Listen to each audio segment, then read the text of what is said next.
1 11,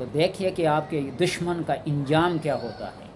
لیکن بار بار یہ میں تاکید کرتا ہوں ایسی ویڈیو اپلوڈ کرنے سے پہلے کہ کسی معمولی رنجش یا ناراضگی کی وجہ سے نہیں، جہاں آپ کو خطرہ ہو کہ میری عزت، میری جان، میرا مال، میری اولاد خطرے میں ہے، فلاں فلاں آدمی سے قل اعوذ برب الناس، آخر میں کیا ہے، من الجنات والناس، جن اور انسان سے اللہ کی پناہ۔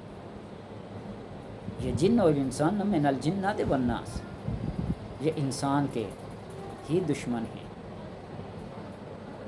سانپ جو ہوتا ہے نا، سانپ کے ڈسے کا کوئی علاج ہے، اس کا کوئی دم ہے، کوئی درود ہے، کوئی تریاق ہے، لیکن انسان کے ڈسنے کا کوئی تریاق نہیں ہے۔ اس کا تریاق یہی ہے کسی عمل کے ذریعے سے، اپنی کسی حکمت عملی کی وجہ سے اس سے اپنی عزت کو محفوظ رکھیں، اپنی جان و مال کو محفوظ رکھیں، تو اس لیے جہاں حرمت رسول کی بات آتی ہے تو جہاں پھر تن من دن کی بازی لگا لیں، پیچھے مڑ کے نہ دیکھیں کہ ہم نے اپنے لیے بھی کچھ رکھنا ہے یا نہیں۔ اپنے لیے وہی ہے جو اللہ کا رسول تمہیں عزت دے۔ وہ جنگ تبوک کا واقعہ تو آپ نے ہزارہا مرتبہ علماء سے سنا ہوگا کہ آپ صلی اللہ علیہ وسلم نے ابو بکر سے پوچھا کہ گھر والوں کے لیے کیا چھوڑ آئے ہو؟ اس نے کہا اللہ اور اللہ کا رسول بس۔ بلبل کو پھول اور پروانے کو، اقبال کا یہ شعر ہے نا، پھول بس، صدیق کے لیے ہے اللہ اور اللہ کا رسول بس۔ تو اس لیے جس کو اللہ مل جائے، اللہ کا رسول مل جائے، اس سے بڑی دولت، اس سے بڑی عظمت اور کوئی نہیں ہے۔ کل ایک فلاسفر کو ٹک ٹاک پہ سن رہا تھا نا، جو علماء کے اوپر تنقید کر رہا ہے، انہوں نے حوروں کی لمبائی، چوڑائی، خوبصورتی، ہاتھ، پاؤں، ناک، یعنی پوری حیت بتا رہا تھا کہ بتا دی، جنت کی لمبائی چوڑائی بتا دی، جہنم کی بھی گرمیوں کو بتا دیا، ہر چیز کو بتا دیا، لیکن علماء نے انسان کو انسانیت نہیں سکھائی۔ کوئی کسی کو گول کے پلا نہیں سکتا۔ علماء نے کون سی کسر چھوڑی ہے؟ فرائض، واجبات، مستحبات، سنن ساری بتائی، پڑوسیوں کے حقوق، ماں باپ کے حقوق، بہن بھائیوں کے حقوق، رشتہ داروں کے حقوق، مہمانوں کے حقوق، ساری باتیں بتائیں۔ کون سی کسر چھوڑی ہے؟ بڑی بڑی ذہین کتابیں لکھ چھوڑی ہیں، بڑے بڑے واعظات اور واعظین آپ کو سمجھا رہے ہیں، لیکن کوئی انسان کسی کو گول کے تو نہیں نپلا سکتا۔ خود جب تک اسلام کو اپنے اوپر لاگو نہیں کرو گے تو کوئی دوسرا نہیں کر سکتا۔ وہ ضیاء اللہ کی بات ہے نا، کسی کے پاس گیا، میرا خیال ہے بیرون کا کوئی بادشاہ تھا یا جو بھی تھا، تو اس نے کہا اسلام نافذ کرا۔ انہوں نے کہا کہ اسلام کو پہلے اپنے جسم پہ، اپنے بدن پہ نافذ کرو، لاگو کرو، تو خود بخود نافذ ہو جائے گا۔ تو انسان کے لیے یہ ضروری ہے کہ پہلے انسانیت کو خود سیکھے، میں کیا ہوں، اور پھر دوسروں کو درس دے۔ علماء کے اوپر تنقید، قرآن و حدیث کے اوپر تنقید نہیں۔ یہ جو صفات حوروں کی بیان کی گئی ہے، جنت کی لمبائی چوڑائی، اس کی وسعت، اس کی کشادگی، یہ قرآن میں ہے، یہ حدیث میں ہے۔ یہ علماء کی ذمہ داری نہیں ہے کہ وہ آپ کو بتائیں۔ آپ احادیث پڑھیں، آپ قرآن پڑھیں، سورہ طور کو پڑھیں، سورہ واقعہ کو پڑھیں، سورہ سعاد کو پڑھیں، ان سب میں حوروں کا ذکر، جنت کا ذکر، اس کے اندر رہنے بہنے اٹھنے بیٹھنے کی آسائش سب قرآن نے ذکر کی ہے۔ یہ کہ علماء نے بیان نہیں کیے ہیں، علماء نے اسی قرآن کو، اسی حدیث کو آسان کر کے تم تک پہنچایا، اور پھر تنقید علماء پہ۔ اللہ تبارک و تعالی سمجھ کی توفیق عطا فرمائے، اور جب بھی حرمت رسول صلی اللہ علیہ وسلم کا وہ واقعہ کوئی ہو، کوئی شک ہو، کوئی گستاخی کی بات ہو، کوئی عزت و احترام کی بات ہو، ایک دم سٹینڈ بائی، اس کے اندر کوئی رعایت نہیں ہے، چاہے اپنا ہی کیوں نہ ہو، ماں کیوں نہ ہو، باپ کیوں نہ ہو، بھائی کیوں نہ ہو۔ جب حرمت رسول کے خلاف بات ہوگی تو لا یؤمن احدکم حتی اکون احب الیہ من والدہ و ولدہ والناس اجمعین۔ ماں باپ بہن بھائی سے زیادہ بڑھ کر آپ صلی اللہ علیہ وسلم کی عزت اور ناموس، بس یہاں بات ختم۔